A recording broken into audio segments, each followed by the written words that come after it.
Hello, Cherries fans, and welcome to this latest show here on Up the Cherries in all departments. Now, of course, we've had the international break finally. Thankfully, that's over.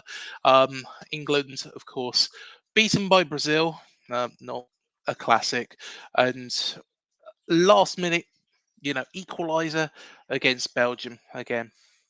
Not really bothered, but Jude Bellingham looks a good player, don't he? We are welcoming, though, the Toffees are back to Dean Court. Of course, earlier on in the season, we was beaten at Goodison Park 3-0. And after that game, I was pretty damning about Iriola.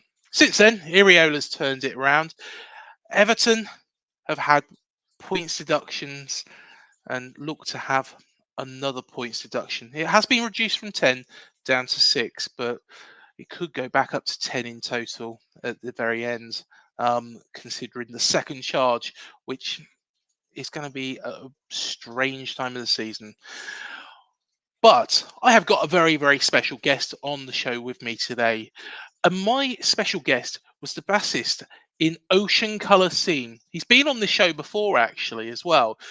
We did discuss his story from Ocean Colour Scenes, starting as an Evertonian, all the way to the point where he was working with the likes of Amy Winehouse and lots of others as well. We will ask him some more stories on that as well. It is a pleasure to welcome back onto Up the Cherries in all departments, Ocean Colour Scenes, Damon Minchella. Welcome back to the show, Damon. How are you doing, mate? Hi, Craig. I'm very good, thank you. Yeah, all the better because of Decore's goal since the last time we spoke. Yes. Let's cast our mind back to that day because, of course, it was a day where Everton needed to win. If you hadn't have won, it would have ended in relegation. It would have done, yeah. But you got the victory against ourselves. How do you feel that you played that day? It was one of those games where it was like, it was half time and it was 0-0, and you're like, well, we're playing really well. Yeah. And the clock's ticking, and you're like, we still need to score. And then once we'd scored, Decore scored, and obviously, he's like, it was just, ridiculous sort of outpouring of relief, and then severe tension, because obviously if you fuckers had equalised, then it would have been down the pan, wouldn't it? I mean, I've been there before, as I probably said back then, particularly that it was in 97, 98 when we drew 1-1 Coventry. That's all we needed was, was it Vialli scored 2 against, Vialli scored 2 against Bolton, which shows how bad it was under the third tenure of Howard Kendall. But it was one of those, it's like, it's relief and then just like anger, really, but yeah, we're in a better place now. Well, we would be if it wasn't for the FFP or whatever it's called, which is an absolute joke, but there you go. Yeah. Well, I was going to come on to that because I've been quite vocal. I don't believe that you should have had any points deducted when you look at Manchester City and Chelsea and what they've done. Nonsense. Evertonians are angry, aren't they? Yeah, I mean, prior to that, we were being angry for the last few years because of like the absolute ruination of the club under the stewardship of Ken Wright and Mashiri, which has been an absolute shit show. I mean, it's a disgrace. But the whole reasoning of the Premier League's rules, which aren't based on any precedent, they've got nothing to do with what the EFL hand out. They don't even use those as a precedent. It was like, okay, we got punished. Initially we weren't going to be punished because they'd said to directors of Everton that the stadium interest repayments wouldn't factor. So the interest on the loans for building the stadium, which is not a sporting advantage, because it's all about, do you gain a sporting advantage through, spending too much? No, we don't. So Everton, under that situation, wrote off Gylfi Sigurdsson's contract for what the potential misdemeanors or whatever you want to call them, probably Yeah. worse than that Gylfi Sigurdsson may or may not have done, because I don't think it ever went any further. But they wrote Gylfi Sigurdsson's contract. They ripped it up, took him off the book value.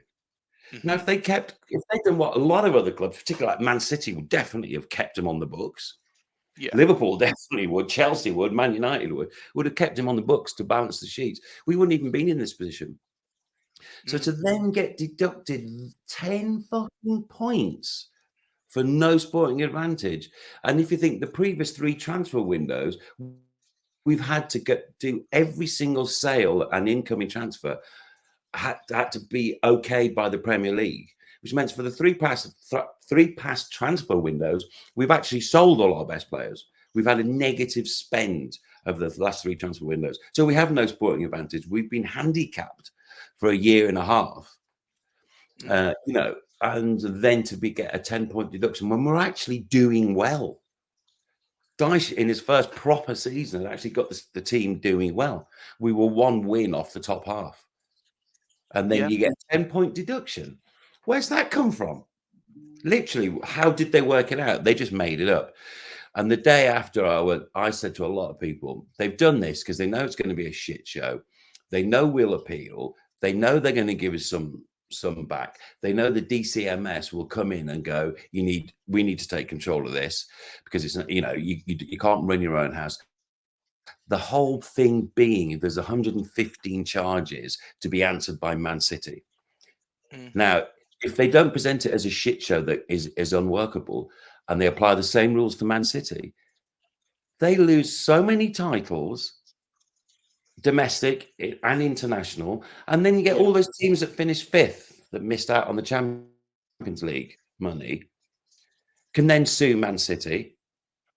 And then who has Hmm. those titles? Where do Man City go? TV rights. That's where it's all down to. And so it is my firm opinion that the Premier League deliberately made it an absolute fucking farce, so that it gets taken out of their hands by the DCMS, who will then go, okay, you need a new system.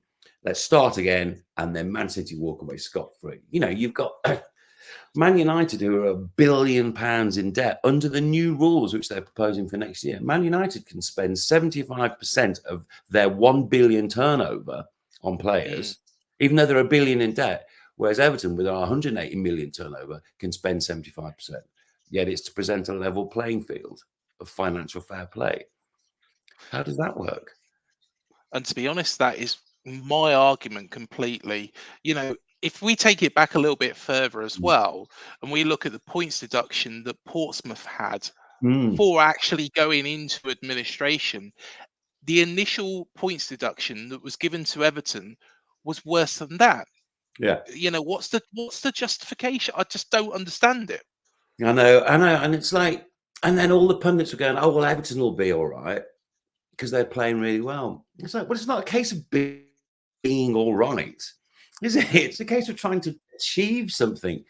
And it's also like, after a while, that just weighs on the players and the management. How can you operate with any freedom of football freedom and creativity, knowing that you're not where you should be? And because as soon as you hit run a bad form, you're back in the relegation zone, even though you shouldn't be. So everything's unfair. So then you're playing with fear, not knowing what's going to happen. And it's not the rich players ultimately who suffer, even though they care to whatever level they do. It's like it's everyone around the infrastructure, everyone around the club, everyone who's invested their lives in it. What it means to your generations of your family who are no longer with you, and that thing you've invested your life into, and you get some fucker like Richard Masters going, yeah, 10-point deduction for I think you know unfair sporting advantage. Have you seen our fucking squad? I mean, I fuck me. We couldn't even afford to buy Connor Cody for 4 million. mm, I honestly think Richard Masters should resign. Yeah, I of think course. he should resign because it's a complete and utter shit show, put Yeah, nicely. You've got yeah, Manchester City, who have got all these charges. You've got Chelsea, which are, bending the rules, your left, right, and yeah, centre. And then you've got Everton, Forest, and now Leicester getting Yeah. stung, and there was even rumours that we was going to get done for it as well. Yeah. Luckily, we found out 44 million profit, so it looks we're going to be absolutely fine. But I wouldn't be surprised. There's other teams. Wolves was mentioned at one point, but it's all the smaller teams. Yeah, Of course it is. Of course it is. Yeah. Remember not so long ago in the not very distant past, there was going to be the European Super League, and they yep, all got handed no points deductions because they would have broken the framework of English football. yeah, They got a fine. Liverpool broke the UEFA financial fair play rules. They didn't mm, get a points deduction in their European competitions. They got a fine. yeah. What the fuck? It's just, yeah, it's just, yeah, yeah, shocking, shocking. And it's not what football's about anyway, is it? And the way the current situation is that they're going to have the final hearing a week after the season ends. So we will stay up. Luton will, all right, Burnley will get relegated. Sheffield United get relegated. We're going to stay up. Forest and Luton are going to battle it out. But it could happen to be after the final game, we've stayed up. Forest and Luton, one of them's gone down. And then Forest finds that, actually, our appeal, we've got the points back. Or there's a second hearing against Everton. So we get deducted another 4 points, which means then we go down. Mm. What the fuck? It's just a fucking mess. It really is, Yeah. because football should be decided on the pitch. Now, Yeah. I'm a great believer, and don't get me wrong. A lot of people will, point to Newcastle and Saudi Arabia, and there's all that furor. But the reason why all these rules are coming in is to block Mm. Newcastle from Mm. joining that elite. Likewise, you Yeah. know, they don't, the big six don't want Everton, they don't want Newcastle, they don't want Bournemouth. If we decide to go on a spending spree, Yeah. we can afford it, we can do it, but these rules are to keep us in line. Yet Yeah. Man City have done it and broken the rules beforehand. Yeah, well, you got to think of the global TV rights. So Man City are playing whoever, say Yeah, Man City Wolves. Okay, so there's no disrespect to Wolves. Wolves are a good team, well run, unless they get a points deduction. That's probably not their fault either. Outside of Wolverhampton, there's no mm, global audience to watch Wolves, really. But there's a global audience to watch Man City. So it's like keep Man City there, keep Liverpool there, keep the big clubs for the TV yeah, audience, because football is not run on people who go to the grounds anymore. Most clubs, if they were being honest, like in the Premier League and some of the bigger ones in the Championship, they don't want season ticket holders. They want the tourists. They want the people who go to a game maybe once ever. So they'll get yeah, the hospitality package. They'll buy everything out of the merchandise um, shop. They'll get to the ground 3 hours earlier. They'll eat and drink inside the ground, being pain through the nose. They'll buy their hospitality tickets where they're being absolutely rinsed, and then they'll go. And their seat next week will be someone else doing the same thing. Whereas your season yeah, ticket holder or your person who goes to 10 games a season turns up, has a couple of pints outside the ground, gets in the ground 5 minutes beforehand, watches the game, and fucks off. yeah, So it's just your ticket price. mm, Whereas, say the global audience for watching Everton versus Newcastle is tiny. The mm, global audience of watching Liverpool going for the Premier League versus Everton, who have got this 10-point deduction, are they going to survive, is massive, because it's the yeah. narrative to put bums on sofas, not bums in seats in the ground. And that's what it's about, and it's fucking transparent to anyone outside of the Sly Six. It's fucking Mm. obvious. I Yeah. watched our game against Burnley a couple of weeks back. Don't get me wrong, it wasn't a very good advert for the Premier League, and it Yeah. was on Sky. But you can and thinking back to it, how many people were actually sat there at 2 o'clock in the afternoon watching that game? Yeah. Not very many. Yeah. Whereas, like you say, Man City versus Liverpool, Man City, Man United, Liverpool, Everton, of course, is a big, big game. That's always going to be a big game. But I don't think, And this is why, and this is my big argument with the Premier League, is they don't really want Bournemouth there. No, They they don't don't really want want Bournemouth. Bournemouth. And they also want Everton to get relegated, because you imagine the viewing figures for the last 3 games of the season when it's on telly. Mm, Oh, it's massive. yeah, And the Giant, the team that's been the longest in the top flight ever. Oh, they might get relegated. Oh, then someone in, Tucson, Arizona might watch it, as opposed to going, I'm not watching that shit. Nothing then wrong with Tucson, Arizona, I presume. But then you go hand in hand with that VAR. Okay. VAR yes, is custom built to make the narrative flow as they want it. It's like, yeah, how many penalties will Liverpool get in the last minute? mm, Or, that Rodri handball at Goodison Park. It's like, yeah, remember that one? And yet, come off it. It was the most obvious handball ever. It goes to VAR. It's not a handball. Was the refs giving it? Because everyone can see it's a fucking handball. But of course, that's shit for the narrative then. Because mm, then it doesn't go down to the last game of the season when City then win it. And then there's like global figures for that game were the biggest ever outside of the Champions League. Whereas if they're given the handball, no one had bothered really watching the City's last game, because they weren't going to win it. football is effectively being turned into, like wrestling. Please. Wrestling's not a real sport, is it? Let's be honest. They know before it even starts Yeah, who's going to win. But that's yeah. what football is becoming. I know. It's You fucking know, sad as well. Because you don't go and play in the park with your mates and like, oh, can I be Hulk Hogan? yeah, I'll lie on the floor, you pretend to jump on me, and then everyone go, great. It's taken all that fucking excitement and the possibilities away to a huge degree. And it's like, I mean, fucking hell, it's better in Italy when it's fixed. yeah, yeah. At least No, it's fixed.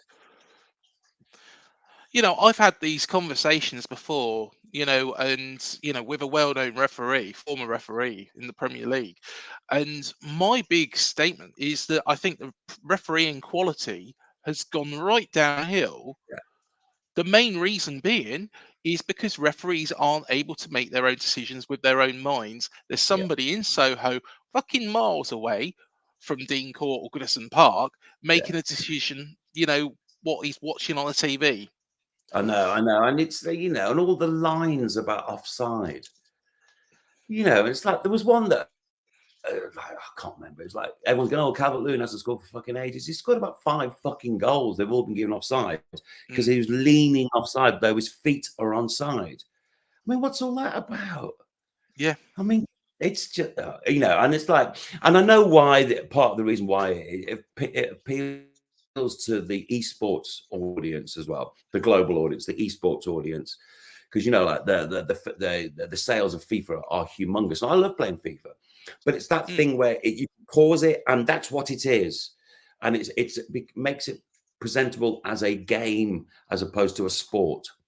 So it's yeah. like, okay, so we can pause it and we can draw some lines and analyze it. When in reality, if your feet are fucking onside and Mm, you're actually savvy enough to be leaning to put the fucking ball in the net, but your feet are onside, the ref can see it, goes, that's a goal, goes to VAR. Oh, well, who is it? Oh, is it against one mm, of the 6? Oh, how's that going to affect next week's viewing figures, or the potential television audience come the final day of the season when the title's still available and relegation's still to be decided? Fucking yeah. hell. And the clubs are fucking part of it as well, because they, that's how they earn. Well, some clubs, the billions and billions. It's a £1 billion industry, whereas back in the day when I started watching it, it was just exciting, and it wasn't, footballers used to have other jobs once they retired. And do you know what? When we was in the championship those 2 seasons, it Mhm. was exciting. All right, the first season we was back in the championship. We couldn't go to bloody games, which wasn't particularly exciting. But that second season, managing to get out the championship, we looked like we was gonna, well, 37 points from the first 15 games. It was Mm, exciting to watch, yeah, but it did crumble a little bit towards the end. Of course, Fulham won the title, but the thing was, was natural. It felt Yeah, natural. Whereas the yeah. Premier League isn't. Shocking. No, it's shocking. It's shocking. Just all of it. I mean, oh God, I mean, our recent game against United, when United were appalling and we lost 2-0 because we gave their Garnacho fella 2 penalties. The Mm, first one, when Tarkowski literally just brushed him, mm, and Garnacho falls to the floor. The ref hasn't even given it. yeah, Garnacho falls to the floor, goes to VAR. They keep repeating it, putting it in slow motion, and it makes it look way worse than it is. Garnacho's rolling around on the floor like he's been his legs been ripped off. As soon as it given a penalty, he's up and applauding, cheering on the crowd, and there's nothing wrong with him. yeah. And it's like it's that wrestling thing as opposed to it feeling natural, and where the ref is allowed to get it wrong, most times get it right. Everyone in the ground can see what it is. Even if you're a partisan, you can go, all right, fair enough, that was a penalty, or fuck off, he dived. It's Mm. obvious. Now it's like analyze the fuck out of it, and you know which way it's going to go. We've had 1 penalty in 14 months of football. Do you know what? We've had 2 now. We've had 2. There you go. It says it all, doesn't it? It says it all. Yeah, we are one of the most. We create 17 chances a game on average, and we're in the penalty area, sixth most in the league. Yet we've had 1 penalty in over a season of football, and then obviously we missed it. Of course, it's like what do you do with a penalty? We missed one of ours as well. Yeah. Against Sheffield United, Dominic Solanke just completely slid. It was like, oh, fucking hell. How long are we going to have to wait for the next one now? Yeah, They're probably reluctant to give us one now because they're thinking, yeah. But let's go on to Sean Dyche, because I think I've got to be honest, I think he's done a very, very, very good job at Everton, considering the amount of problems that he's had to encounter with the points deduction, which I don't think is any fault of the club. Of course, with the ownership problem, which is. But what do you make of Dyche? And do you think that he is the man for the long term, or do you think that he might be a case? Because I did have this thought, a couple of weeks back, that Dyche plays in a particular way, like he did at Burnley. I think he's adapted at Everton, I've got to be honest, but to actually adapt from Dyche ball into something else, it's sometimes quite difficult. I think that's what has messed Burnley up a little. Yeah, sure. I mean, there was an amazing podcast which won an award 2 days ago, which was about when Dyche came in his first season. It's called Everton Nothing Will Be the Same Again or something. Yes. And Dyche is in there going, and he was literally going, this is the weirdest few months of my entire life. This is this season with the points deduction, and that we've got no fucking money, and we've got this appalling potential owners 777 who are a fucking joke. So he's got to deal with all of that. He's got to deal with the fact that we can't buy anyone. All we can do is sell our best players and scat around for loans or try and get someone really cheap. So he is hamstrung completely. He's got this incredible expectations from our fan base, which is fair enough. But against all that, he's got the backdrop of my squad shit. We've got points deductions. We might have another one coming. We can't buy anyone. We've got a new stadium. We can't be relegated to go into a new stadium. You imagine the pressure on that. So no wonder at times he plays it safe and sticks Garner out on the wing, or Ashley Young when you go, right, why don't you put Lewis Dobbin on? Because he's fast, but he's untried. Because James Garner on the wing won't beat a man, but he's going to tackle when the winger comes the other way. Yeah. So you can understand that sort of thing. But actually, in terms of our most recent managers who have been a bit shit, he's by far and away the most effective. Yeah. And I actually like him for his honesty. I admire to some degree his stubbornness, though at times you go, please just put another forward on, please. Come on. And I know we can rescue a draw out the jaws of victory here, which is what we tend to do. But I think for where we are now, I don't think there's a better manager for us. in terms of his absolute. If a car drove into him, he'd still be standing. At the end of it, the car would be broken and Dyche would still be standing. So it wouldn't be pretty, but he's not going anywhere. In terms of your further reaching question, he's the man for the future. Well, under a different set of circumstances, he probably wouldn't be here. But the fact that he is, if things turn around and we get decent investment and all this point deduction bollocks goes away, and we can actually buy some better players, there is no reason to say why his direct style of football, which cuts a lot of the bullshit out, is not going to be incredibly effective. He gets a load of flack from Evertonians, but he also gets a load of fucking respect as well, because there's no Everton fan would want that job. No, I can understand. And he's on a good run. Well done. We're taking 10 points off you. Yeah. By the way, we're going to have to sell Pickford and Branthwaite. See, this is the problem, is how is it going to look ongoing? Say if you do stay up this season, which, performing as you are, you should do. We will. We will. But, you don't know until a week after when the Premier League points off us. So everybody's going to be on tenterhooks for a week, thinking, well, will they, won't they? And it's just completely unfair on the fans.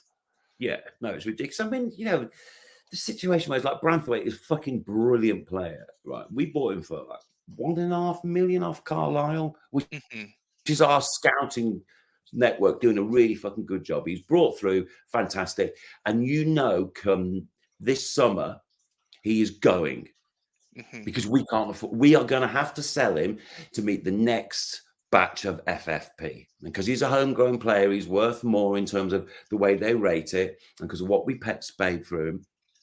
So he's going to go, and he would be the backbone of our future team, because he's like, it's 21.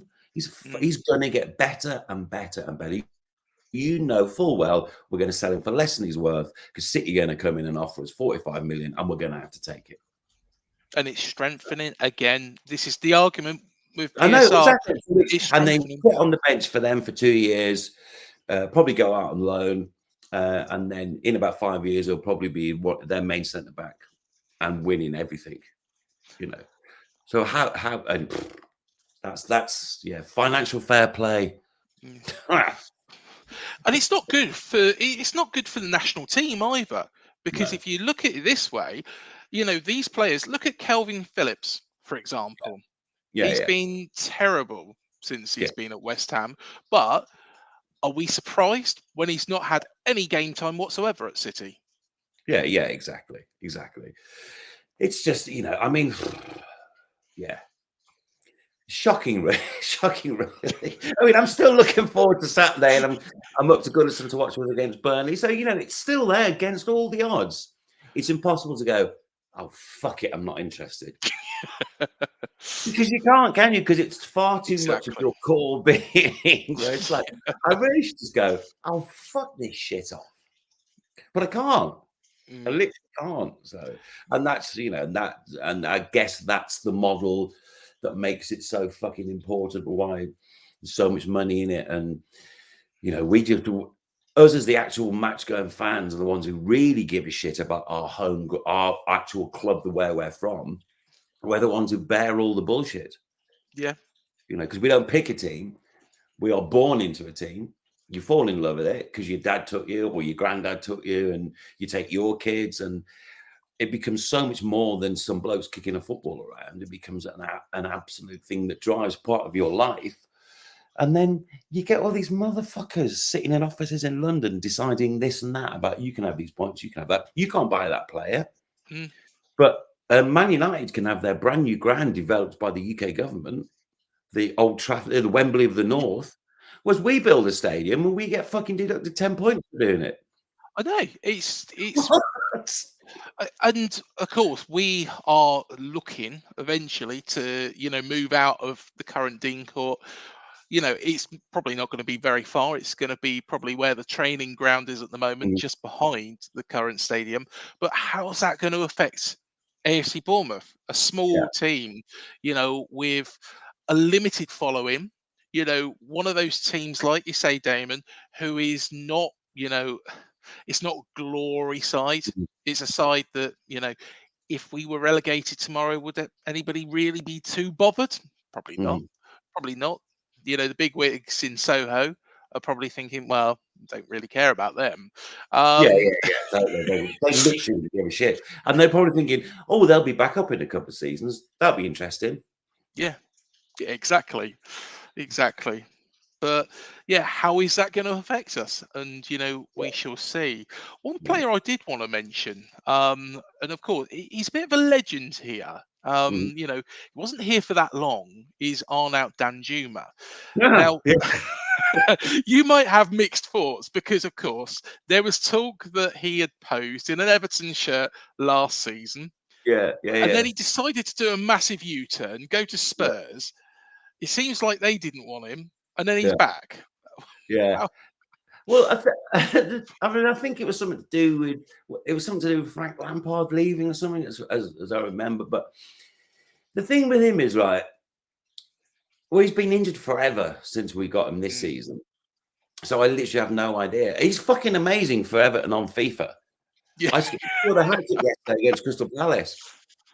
I was playing him up front with Beto. We won 6-1. Obviously, this isn't real life. He clearly has talent.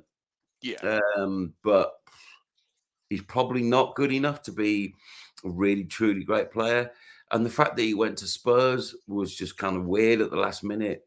But that's down to his agent and all the negotiation process as well. The fact he's then at Everton, it's like, I don't care what you might have done in the past. As soon as you walk out on the pitch with an Everton shirt on, and it's like, I really want you to do really well. Same as I wanted to do any Everton player who I've seen since I was 6, which is like 48 years I've been watching Everton.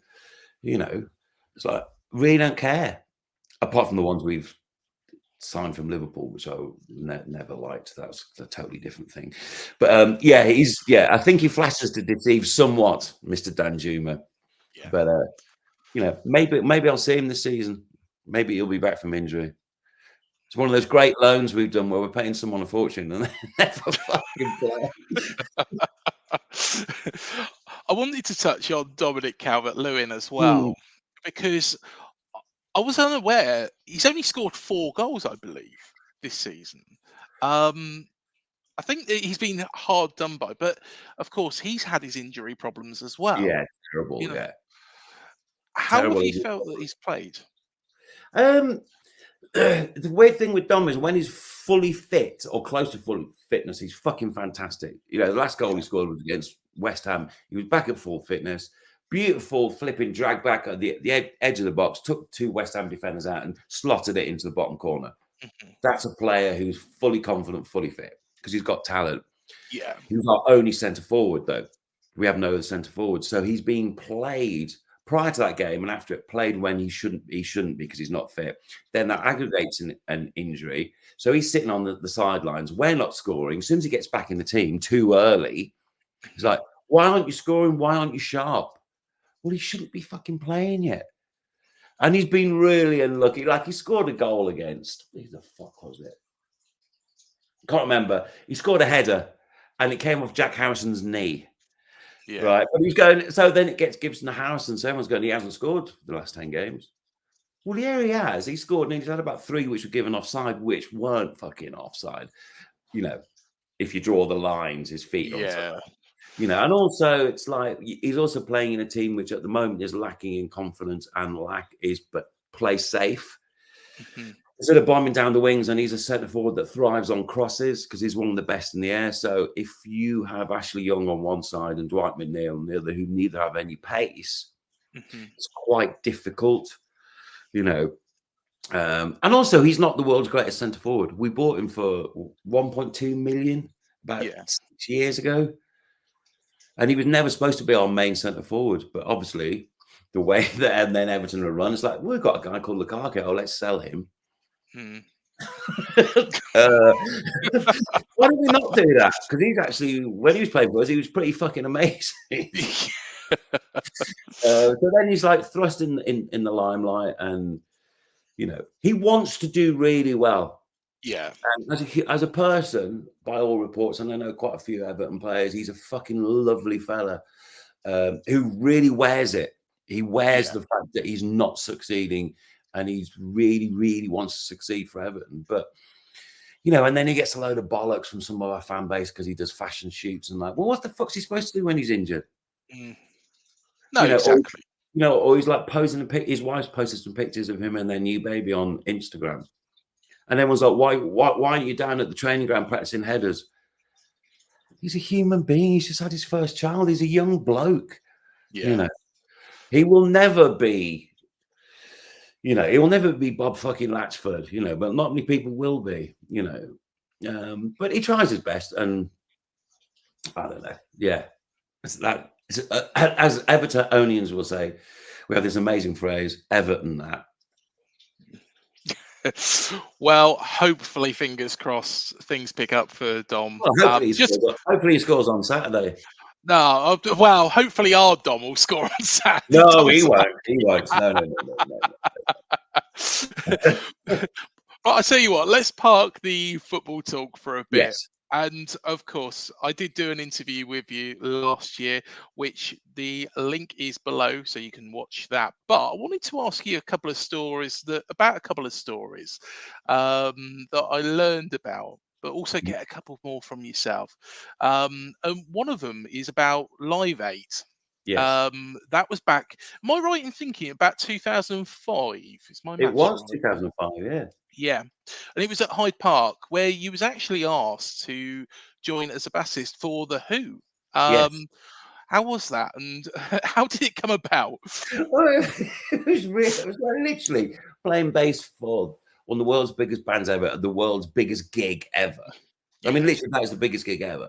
250,000 people in front of you, which is weird because then it just becomes baked beans. Like after the first 1,000 people, it's just like baked beans because it's too abstract. But it was a global audience of 1/14 of the world watched that performance on telly. What the fuck? Mad. Well, I got a phone call 3 days beforehand saying, "What you doing on Saturday?" And I was like, "What?" He said, "Do you want to do a gig?" I said, "Yeah, where is it?" "In London." "Who's it with?" Pete and Roger from the Who. I was like, "Oh, so where is it?" Live8. Cool. Yeah, okay. This is 3 days beforehand. When are we rehearsing? The day before. How long were we rehearsing for? An hour. What songs are we doing? Don't know. Might be some of these, and there's a list of about 10 songs. I was like, fucking hell. I mean, I know the Who songs, but I don't know how to play them. So I was like, so I immediately went to the pub to go, fucking hell, I'm playing with the Who at Live8 in 3 days. And then the next day, I was like, I better learn all these songs. And then went down to Windsor for the rehearsal. We played 6 of the 10 songs twice each. And then Pete just said, yeah, that's it. I'll see you tomorrow. Didn't know which songs we were going to do. And some of them were quite complex. John Entwistle's bass lines can be quite tricky. So I didn't learn them as they're supposed to be. I just learned my version of them because I didn't fucking have time. But it was one of those weird gigs because normally before a gig I have a couple of beers and I'm very relaxed and we don't care. But backstage at Live8, it was just full of incredibly famous people. Oh, there's Madonna. There's David Beckham. There's fuck knows. Everyone's just liaising with each other. And me and Steve White, the drummer, were there with bottles of water going, we don't really know these songs, do we? Yeah. And just as we were about to go on stage, there's Sting, there's Bob Geldof, there's Peter Kay, and Steve White, who's the drummer, whispers in my ear saying, if we fuck this up, our careers are over. And I went, great. Anyway, I'll see you on the other side. And we walked on stage. So it was fucking abstract. I mean, the gig went great, but I tell you what, that lukewarm, shitty, weak bottle of beer I had as soon as I came off stage was the best beer I've ever tasted in my entire life. Just the sheer relief of like,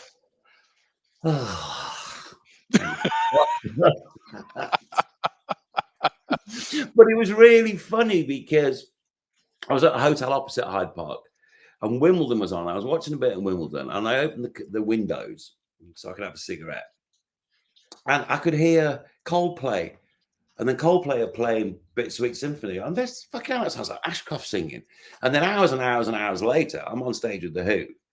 And then a few years later, I'm in a rehearsal room with Ashcroft, and we're both laughing about both of us playing at Live8, the biggest gig the world has ever seen. Bear in mind, both of us were born in the same shitty little hospital just outside Wigan, Billinge Infirmary.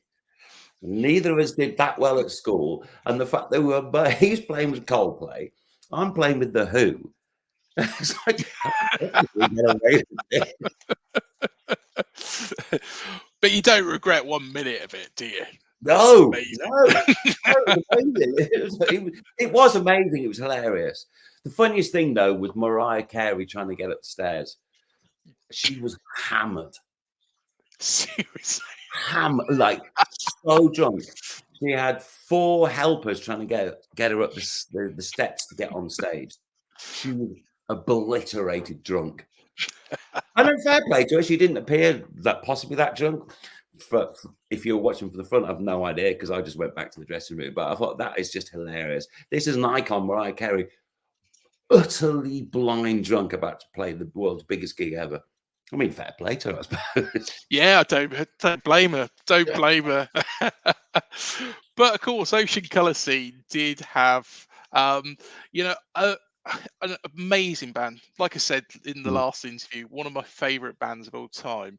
But you did play with a number of big bands, Oasis being one of those, as we mentioned before. But there was also a story I heard on another podcast. I've got to say this, I can't take any credit for this, about Billy from Green Day hitting Steve. How did it all happen? Go on, you got to tell us a story. Yeah, it's really funny because I think, as I said in that other interview, because you're jet lagged, we've literally just we've been to Japan a lot, but thing with Japan, it's so far away, you get really bad jet lag. So I've been in the bar, and then it's about 1:30 in the morning. You're like, okay, I've stayed up.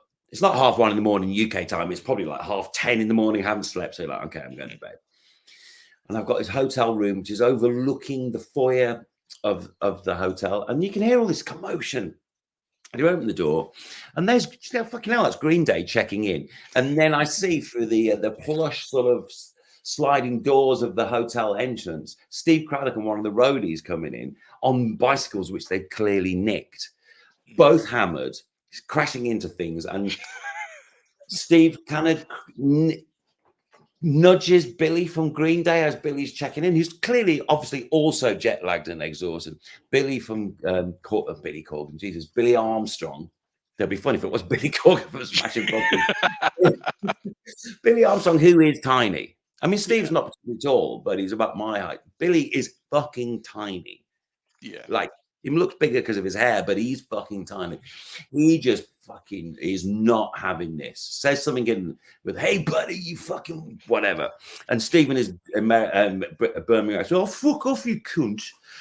Whilst cracking his eyes on the floor. Well, next thing you know, and I'm rubbing my eyes, bleary eyed, going, am I actually seeing this?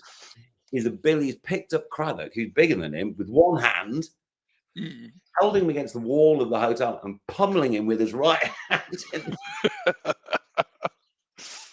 Which is actually, I know Steve's my friend, but this is actually hilarious. And then you can see hotel security appearing from everywhere, because also you don't do this sort of thing in Japan, and you certainly don't do it in a posh hotel in Tokyo because everyone is so respectful. You don't do this kind of shit. And then obviously it all calms down, and I just go back into shut my hotel door and like, did I actually witness that, or did I just jet lag sort of half dream that? And obviously see Steve the next day, and he's like, fucking Billy, fucking wanker from fucking Greendale. Oh, fucking hell. So that was one of the more printable stories I can remember. Yes. What other stories do you have from the days? God, Jesus. So many. I don't know if I mentioned this one before, but this one doesn't get anyone into trouble. I might mention this one to you. This is one of my go-to ones because it doesn't get anyone arrested. Who was sitting on top of a tour bus with Liam Gallagher going down a motorway in Sweden, and we're both sitting on top of the tour bus, not inside it, but on top of it. Liam is wearing his underpants and a Union Jack, and that's it. And we're both sitting. We climbed out the skylight of the tour bus. We're sitting on top. Why I'm on their tour bus, I don't know. So I'm not on the Ocean Crossing tour bus. I'm on the Oasis one. Well, I can imagine how we got there. It might involve certain leisure time activities. Anyway, we are sitting on top of the fucking tour bus because we think it's a really good idea going down a motorway at about 2 o'clock in the morning. Now, you look back at that now, you go, probably should both be dead. Because it's not the safest thing to do, but it seemed like the normal sort of thing to do back then. So that's, that doesn't get anyone arrested. And then I didn't see Liam for fucking ages and ages till I did a gig with Ashcroft in Norway about 4 years ago. I hadn't seen Liam for about 10 years. And he comes walking up to me doing his walk, and he was like, grabs me by my shirt, kisses me on the mouth, and goes, what's the Manc accent? All right, Minchella, you fucking cunt. Kisses me on the goddamn. I fucking love you. Where have you been all me fucking life? You're like a fucking butterfly. You're always floating around, but I can never fucking catch hold of you. There you go. That's Liam for you. Well, I tell you what, we'll have to speak about a lot more stories at some other point as well in the future. No doubt. When you stay up, we'll do it. Yeah, we'll do it again next every year. Just as we're about to get relegated, we'll do this, and then we don't get relegated. Yeah. One thing I did want to touch, and to be honest, this is quite a serious subject. Yeah. And you have, really, really stood up for the Palestinian people recently. And likewise, it's something that I feel strongly about. And, I follow you on X, and some of the videos are horrific that are coming out. Of course, things need to change, don't they? When did you start, campaigning and petitioning for change, really? It's weird because everyone goes, "Oh, you jump on this," all you get detractors. Oh, you're just like sort of October the 7th sort of terrorist porn online bullshit. All the apologists. I actually first posted about it on Instagram in August 22 because I was doing a gig in Nottingham. I stand outside the hotel, and this kid walks past me, says hello, recognizes me, and he's wearing a Palestine football shirt. And I was like, fucking hell, mate. I love one of those. Where'd you get it from? He told me, went and bought it, wore it the next day on Instagram. No one said anything, apart from a couple of people really laid into me, calling me a terrorist and all that. But I've known about the situation for fucking ever. Because, I've got friends who are Palestine descendants. They can't go there anymore. They're not allowed into their own country. Okay. So that's obviously a situation that we all understand. Well, the open-minded people understand.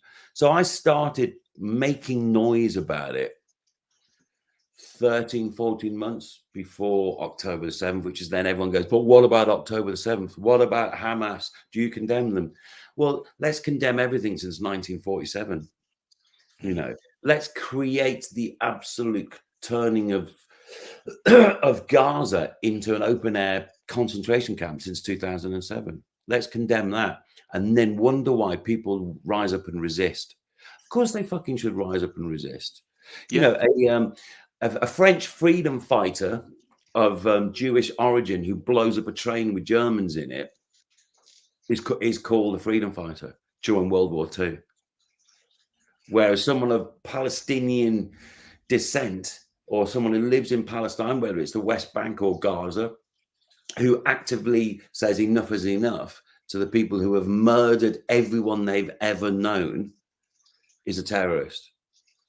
Whereas the UN say that Hamas is a resistance movement. It's not a terrorist organization. Of course, it's a resistance movement because they're resisting the occupation of their own country.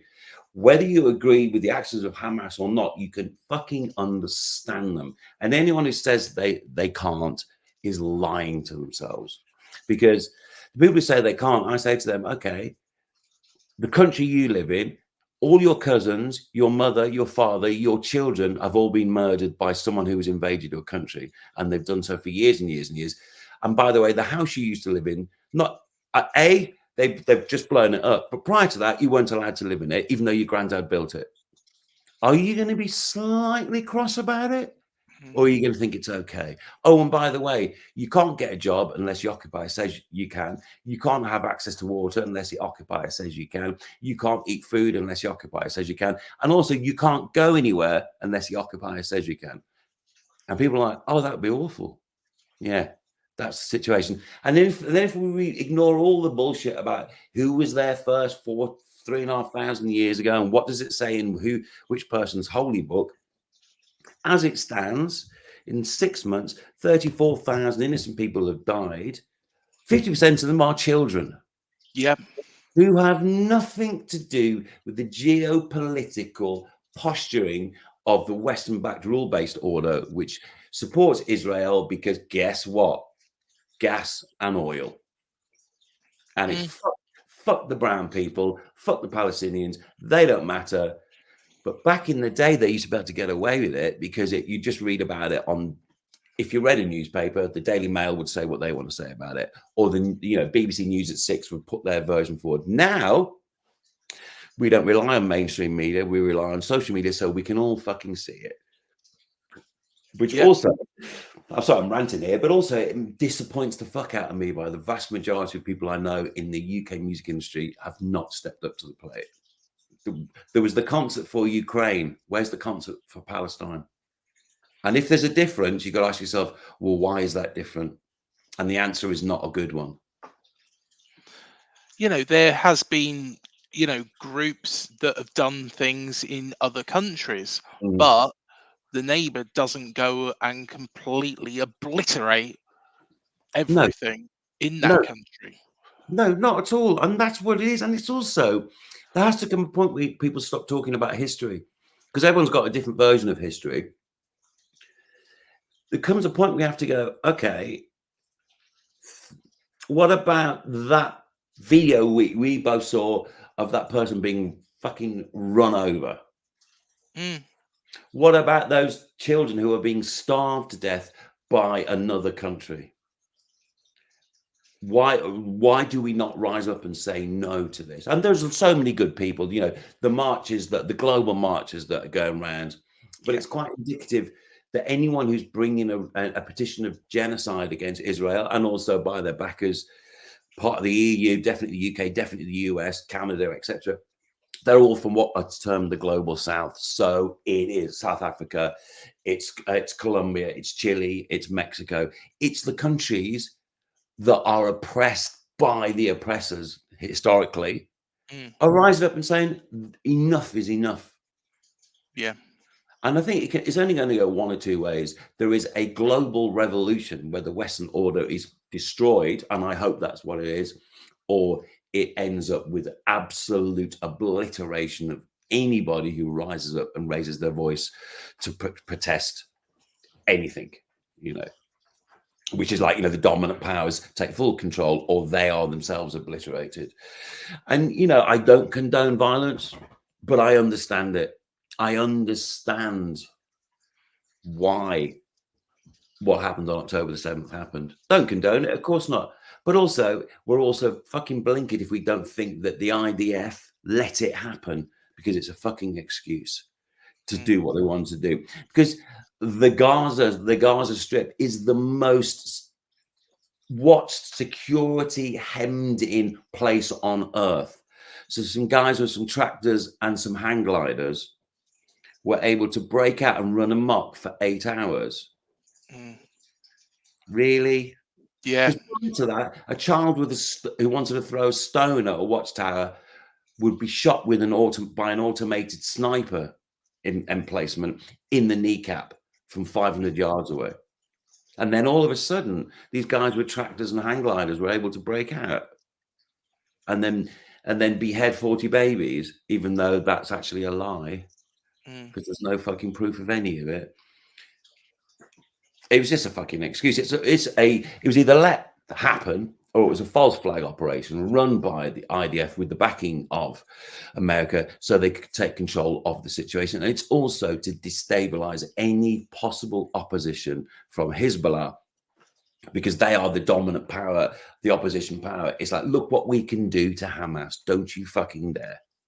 And then you get the good people of Yemen standing up and going, fuck off. You've been slaughtering us for 10 years. We are going to block the Red Sea so you can't get to the fucking Suez Canal. Yeah. Good. I'm all for it. Well, I shouldn't laugh, but I'm all for it because I'm just thinking, I know how the music industry then goes, well, you're not going to produce a new record. You're not going to do it on this. You know, we've got to shut you up. It's like, well, fuck off then. You know, as I said to you before we started, I would rather retire with a clear conscience than make records living on my knees. No, fair enough. Fair enough. Like I say, it needs to stop sooner rather than later. It has to. It has to. You know, it's something, you know, my children, because they're not MSM, there's not mainstream media at all. They see it all and they, Dad, what the fuck is going on? And my daughter goes on all the marches in London and she's like, these are so peaceful. It's just like, you have 500,000 people. You get less arrests than you would at a flipping Hereford football match where there's like 1,000 people there, you know. And then you get the mainstream media go, oh, it's all, you know, they're taking over the streets. We're all going to, terrible. These are just not good people going, we need to stop. We need to stop killing innocent people, you know. No, completely agree with you, Damon, and keep up the fight. Yeah, I mean, it also feels like, you know, what more can you do? But as there's the old adage, what can I do? I'm just one person, said 7 billion people. Exactly. You know, it all builds up, you know, yeah, totally. Eventually. So, yeah, but no, fair play to you, because, you know, it's something that we hear a lot about Ukraine. We hear a lot about Russia. We don't hear anything really about what's happening in Palestine, you know, and what is properly happening on the ground, that is innocent people are just dying. You've got starvation as well now because nothing can get in. So yeah, it's unfortunately humanity has gone backwards. Totally. And it's like, you know, I mean, it's like 13,000 children are dead right now. Say it stopped now. There's another 500,000 children who are psychologically scarred forever because all they've seen their entire life is depravity and oppression. And in the last 6 months, all they've seen is literally every other member of their family and their friends be obliterated. And they can't answer why. So these children are going to go up psychologically distraught with a complete deep-seated conviction that there is no good in the world. Of course they would. And where's the support for them? You know, where's the repatriation for them? Where's, you know, where is the hope for all of these children who are still alive, living under these conditions? You know, I mean, there's a guy I communicate with on X who's in Palestine. He's still alive, and he DMs me once in a while just to tell me what he's been going through. I'm just like, he's still alive, and yet he's only 24. Forever, hopefully he will live a long life. Say he dies at 84, he will have his next 60 years will be 60 years of emotional and psychological torment. All because the Western powers want to control the Leviathan gas field, because that's what it's about. It's like, I'd have more respect for them if they actually cared. If Biden actually cared, Biden and Netanyahu and fucking Rishi Sunak and Keir Starmer and all those other motherfuckers actually said, do you know what? We need the Leviathan gas field, so we're going to obliterate all these fuckers we don't care about. Either vote for us or don't, because we're not going to end up on in the Hague because we actually own it. So fuck off. And then you at least go, all right, now I can fully, all the doubters go, all right, we understand your evil. We hate Yeah. you. But the way they present it is like, oh, it's just self-defense. Mhm. No, it's let's drop some aid. Yeah. Whilst No. you're dropping fucking bombs, let's parachute some nappies in. Thanks for that. No, completely agree with you on that front, because you look at, look at the Russia situation. What is happening in Ukraine is terrible, Mm. but Russia have been banned by FIFA. What's happening with Israel? Yeah. Nothing. Yeah, Absolutely nothing. I know, isn't it? And it's like, oh, there's also this, like, there's another story to everything, and it's like, okay, the biggest grain fields in the world are in Ukraine. So in the Middle East, it's oil. In Hmm. Ukraine, it's grain crops, Yeah. and also the Prime Minister of Ukraine is a fascist. Yet let's support him. Okay, Yeah. yeah, because the Russians are evil. Well, I tell you what, without Russia, we'd all be Nazis. No, very. Without the No. suffering of millions of Russians, we'd all be Nazis. You Yeah. know, but Very, very true. Very, yeah. very true. I tell you what, let's bring it back to football. Yes. Um, But you know and what, Craig? At least we can. yeah. Whereas the people in Gaza and the West Bank can't, you know. Oh yeah. So that's why when people go, why are you so passionate about it? It's like, well, I can fucking step away from it for a minute. These people can't. So let's Mm, fucking make as much noise as we can. But anyway, yeah, let's get back to football. yeah. Well, we've got one last thing to do, Mhm. which is predict this game. Predict this game. Okay, right. I'm going to predict that you won't get a penalty. We won't get a penalty. There'll be some contentious VAR decisions for both sides. Yep. Calvert-Lewin will score, but it will be given offside, even though his boots are onside. Solanke will miss an open goal because he's terrible and used to play for the Red Shite. And we're gonna edge it in the 94th minute. Tarkowski will score from a Neil corner. Fair enough. Though Fair I'd enough. take, though to be honest with you, I'd take 0-0. Do you know what? I wouldn't be surprised if it is 0-0, and I'm Yeah, going to neither go would with I. that. I think it probably will be, where we've both got penalty calls that aren't given. Yeah, of course they're not. VAR will come in and bloody ruin it all. Yeah, of course they Um, will. yeah, and maybe we might have a goal chalked off. Dom puts it in the Yeah, back yeah, of it the net, could but be. yeah, Yeah, we'll he have. could have a Yeah, goal chalked off. Yeah, yeah, that's fair. I don't mind if he does. That's fine. yeah. And yeah, and there'll be one amazing moment where Decore has got the ball on the halfway line facing your goal. Yeah. That's when time freezes. Because Decore having the ball on the halfway line facing the opposition goal is a metaphor for life. Because you do not fucking know what's going to happen next. Whereas with most players, you can kind of predict. Decore, anything could happen. Yeah. So it's that moment as an Evertonian, time stands still as he gets the ball under control. And then you go, I have fucking no idea what's going to happen next. And do you know what? Neither does Abdoulaye Decore either. Yeah. Fair enough. Bless Well, him, it though. was it was good for you guys last Oh, I time love we him. played. I love him. I actually love him. I actually love him. But yeah. It's going to be, it will, you know, it's one of those games where I'm like, yeah, obviously I hope we win. You hope you win. But if it's a draw, that's fucking fair.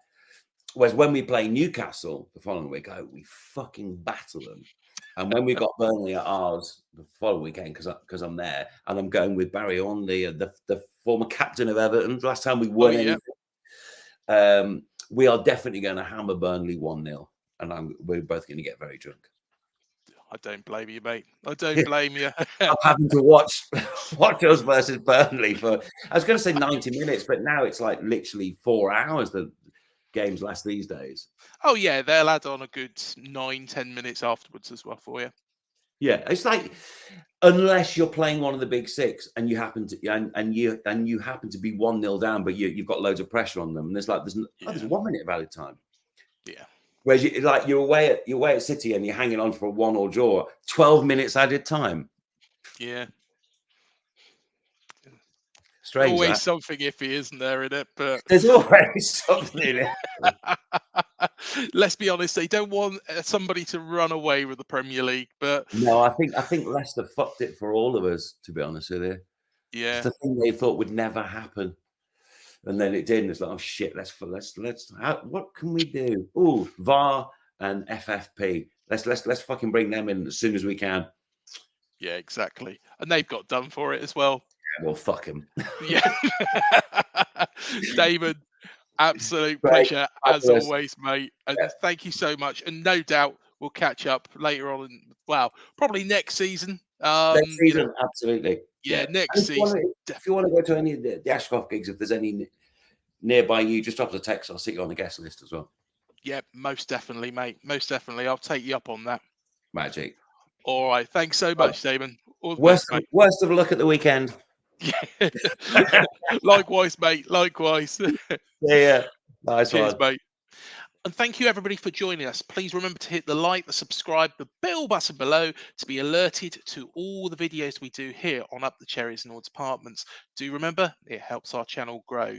Do check out Damon's previous interview with myself. That was at the end of last season, and the link will just be up there.